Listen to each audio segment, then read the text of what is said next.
Hi, everyone. Good morning. It is 8 o'clock on the start of your Wednesday morning. Glad you're with us to start the day. Thanks so much for joining Second Cup, brought to you by the Nickel Plate. Listen, if I were to go out on a limb today, I would say that you and I planned our outfits. We did. I said maroon jacket, cheetah kind of print shirt underneath. And see, if I were doing this on my own, I would never have picked this combination.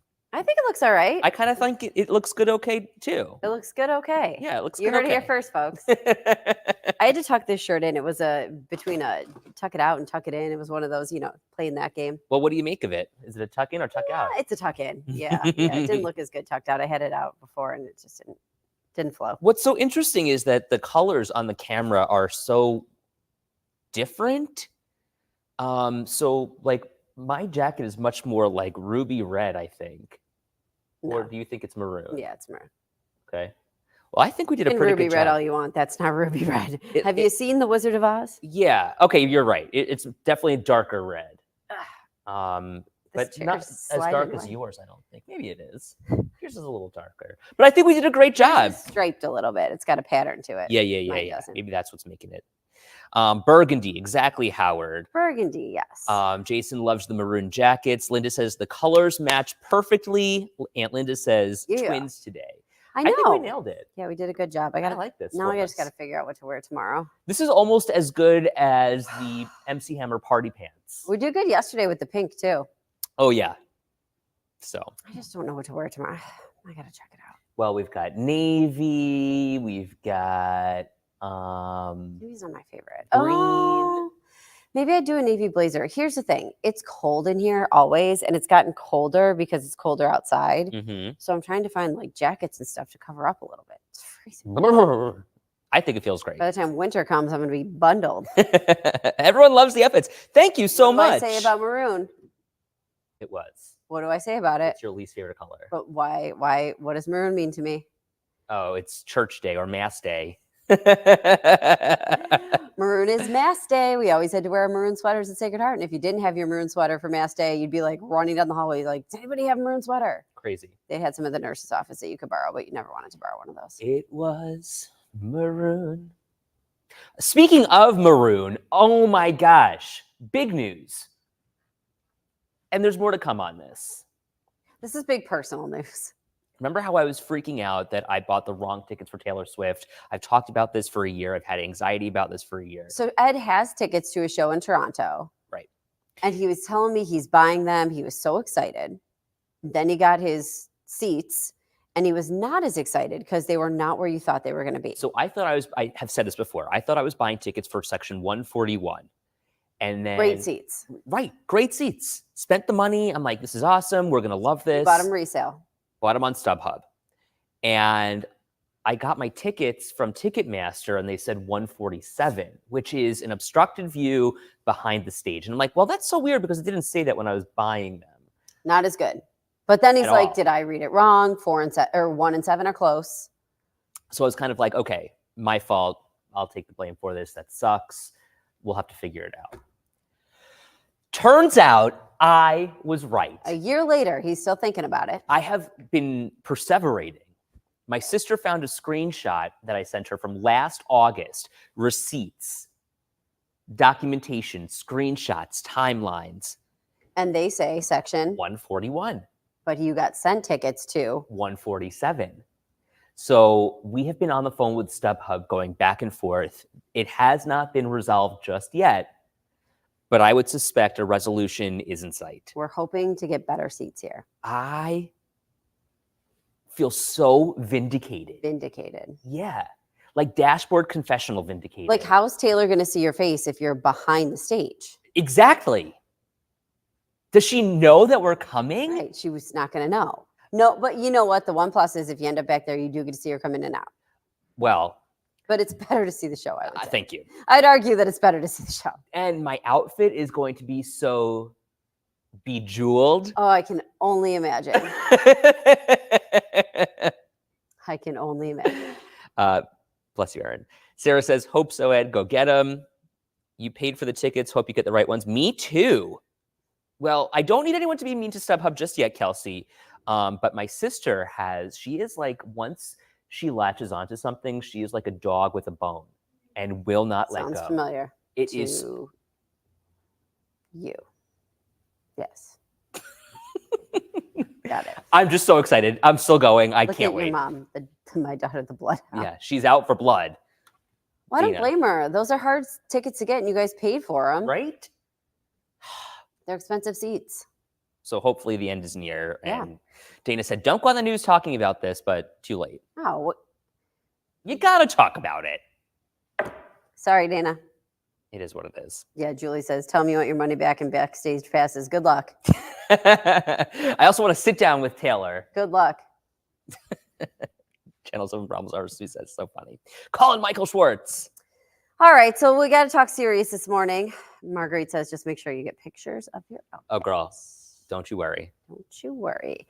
All right, John, let's bring up the track of Milton this morning so we can take a look at that. It was upgraded to a Category 5 overnight.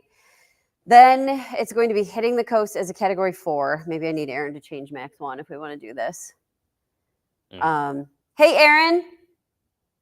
He's working on something right now, I think. But can you put the Hurricane in Max 1 just so we could take a look at the track real quick?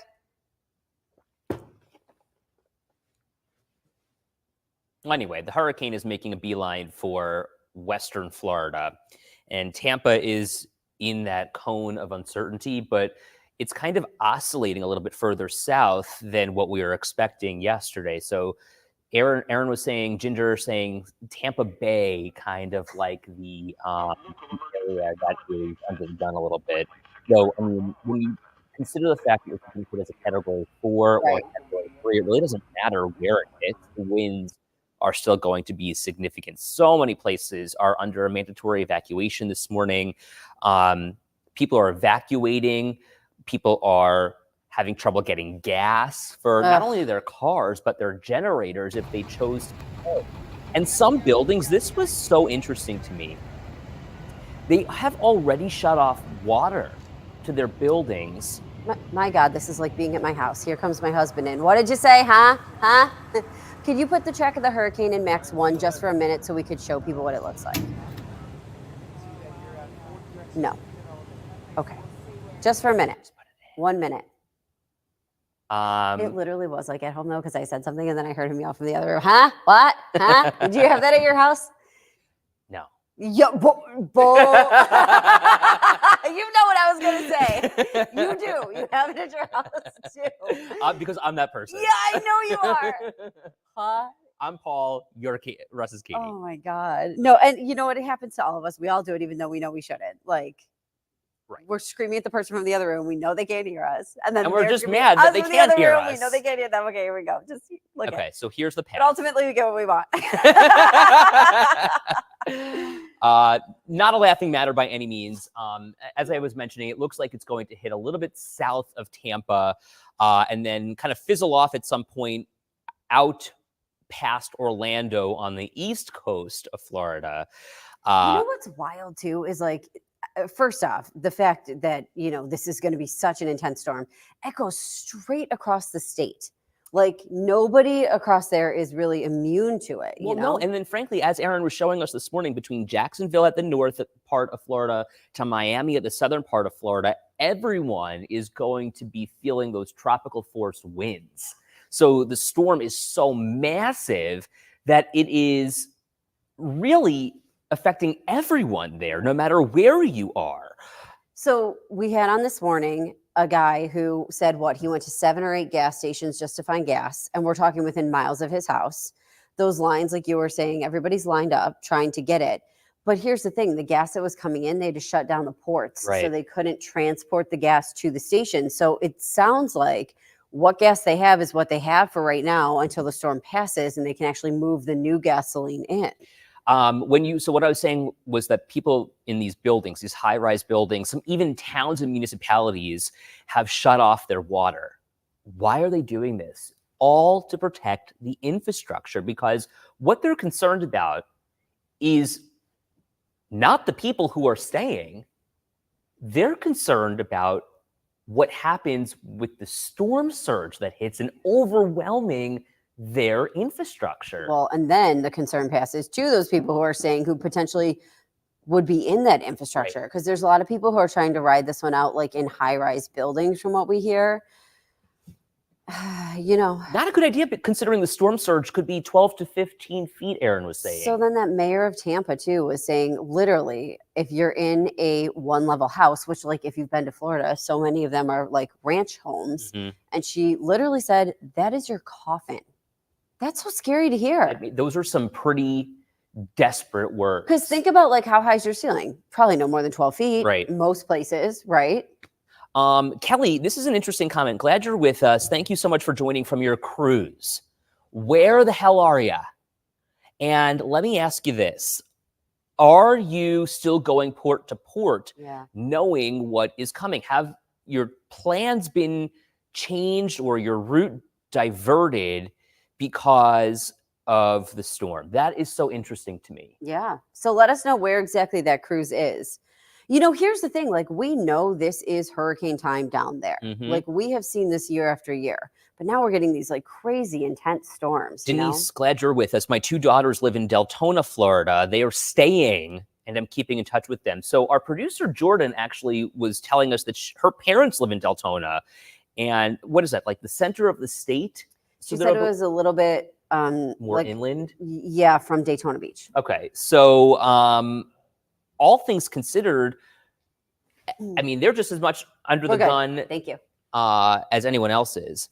Aunt Sue, good morning, says he hate the fact that the storm is coming at night. Yeah. Karen says the cruise ships always reroute. Yeah, I understand that. Like, I love cruising, but if you're in the Gulf right now, how do you reroute around a Category 4 storm? But maybe she's on the other coast. Like, maybe she's going to like the Bahamas. Right. You know what I mean? And she's off like in the Atlantic, or like over there, coming off of the east coast of Florida. But still, like, again, the storm's going to go right across the state. Right. So Lauren says, just me, I would have left a week ago knowing this was coming.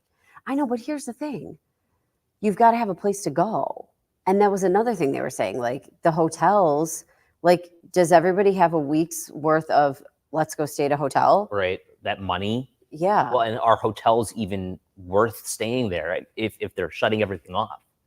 How do you go to a hotel with no electric, no water? Joyce, rather. The water becomes like a major concern, not only for drinking and stuff, but like for toilets, for things like that. Health. Like, you've got to like flush stuff. My niece is in the Tampa area and is staying. She says, oh boy, I want to know, Joyce, can you walk me through, or what were your conversations with her about staying in place? Caitlin says, yes, Katie, not everyone can afford to leave or have anywhere to go. Karen's in Port St. Lucie said they're buttoned up on the East Coast. Okay. So that's Bills. The other side of the state. But again, we know it's coming across. Mary says we have relatives in Bradenton and Northport. They're under the gun right now. Peter says, I hope hotels aren't price gouging. Marianne says, scary and sad. Jeff says, just go somewhere. And then Corey, I don't know that we've heard from you before. Welcome to Second Cup. This will be like a 400-mile wide F2 tornado that he says is about to make landfall. I think because you're talking about like the similarity between wind speeds. And then Mary says, hotels shouldn't charge times like these, in her opinion, or government should pay with tax dollars. So the government actually was trying to work with some of the hotels. Have you seen what they did at the Tampa Bay Stadium, or the baseball field there? They was it the baseball field, right?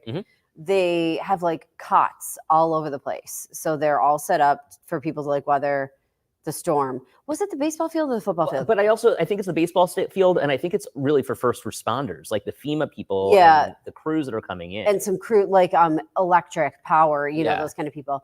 But, so I'm just thinking about it. It has to be closed then, right? The dome has to be closed. Yeah, it has to.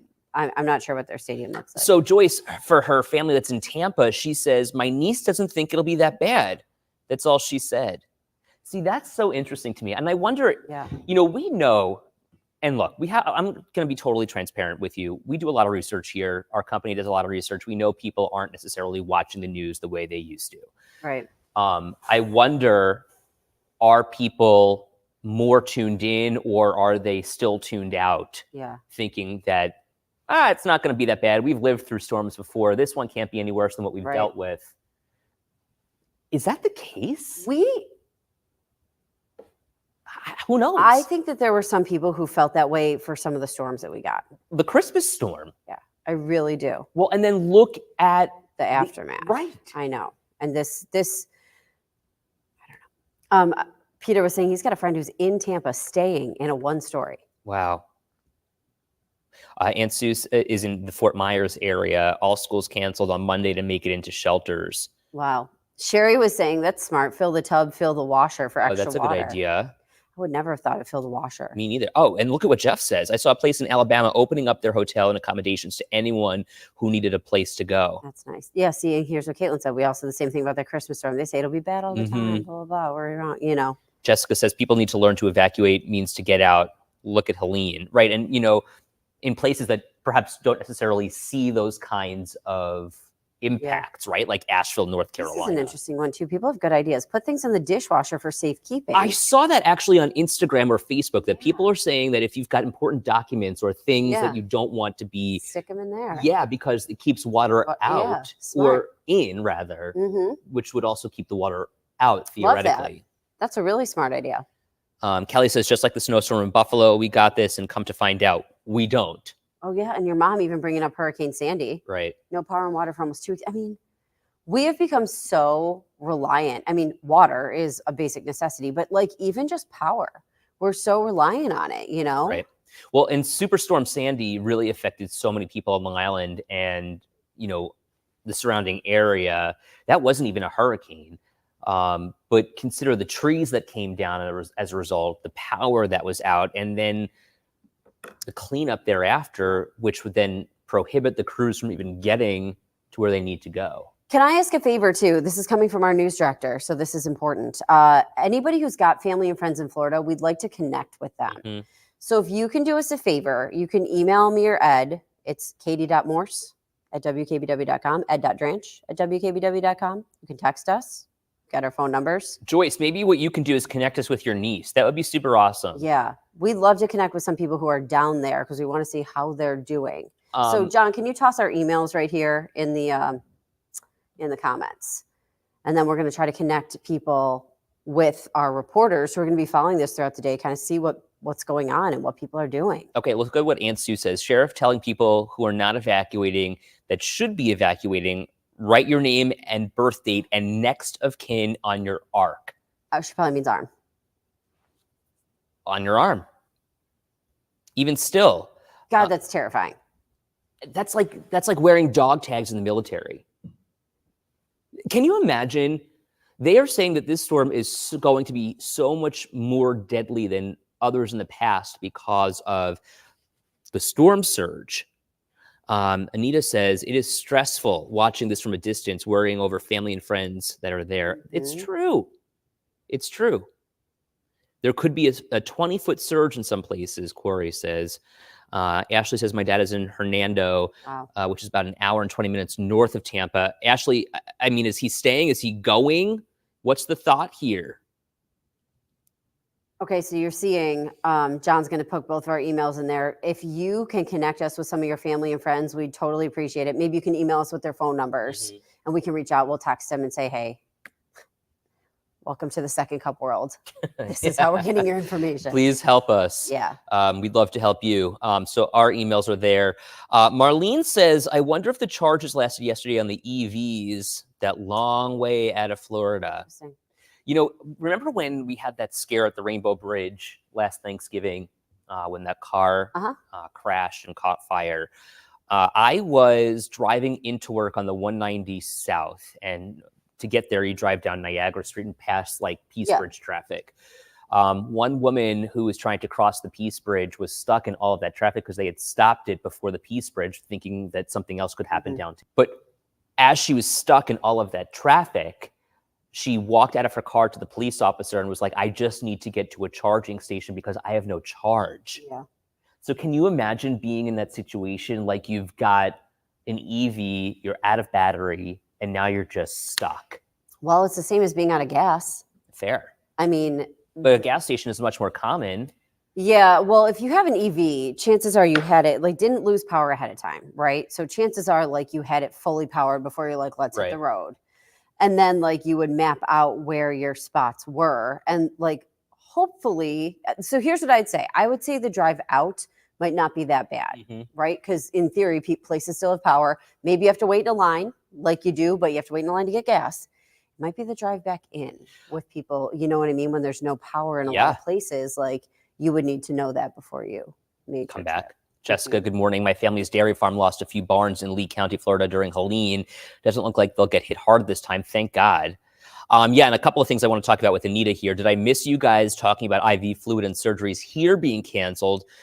That is what's happening here. At many hospitals in the area, elective surgeries are being canceled because there isn't enough supply to use IV or dialysis fluids on patients. Mhm. So they're at like a critically low shortage. That's because of Hurricane Helene. So the last one, it damaged this facility in the Carolinas that produces like so much of the IV fluid that's used here. Right.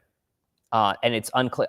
What I thought was really interesting about that story too, so many of the workers at that plant are still missing. So scary. They don't know where they are. They haven't been accounted for. And this is a hurricane that hit a week and a half ago. It's one of those things too, where like you see the impact. Like, so I also talked to, we had Western New Yorkers who went down. They went down to help these people. You know what I mean? So like that happened. And then at the same time, we see that impact there. So we're going down to help. And we're also seeing the impact of what is manufactured there that we're now not getting here. Like there are these major storms and they have such a national impact. And we don't think about it that way sometimes either. No. Who would have known that the majority of the IV fluid used in Western New York came from the Carolinas? Right. Who knew? Well, minus the people who work at the hospital, right? I want to bring up Brandon's comment here. He's on vacation right now, but is in the direct path in Sarasota for this hurricane. Brandon, where are you from? Do you live in Western New York? Tell us exactly what you're going through right now. Are you trying to get out? Did you have any luck?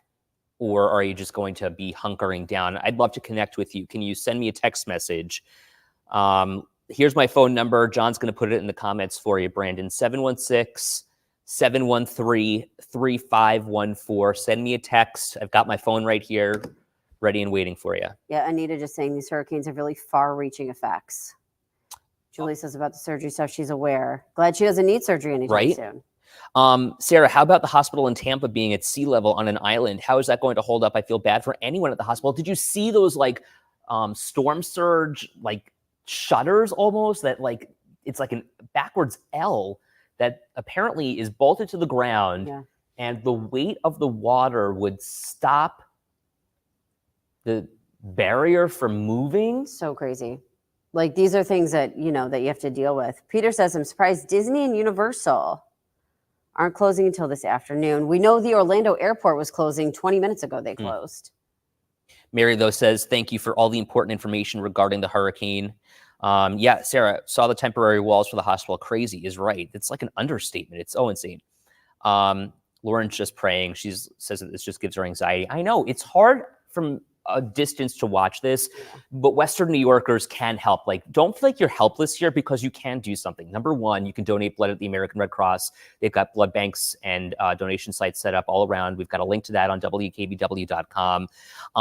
The West Seneca Lions, I think, is leaving or collecting donations until today to give to victims of Hurricane Helene.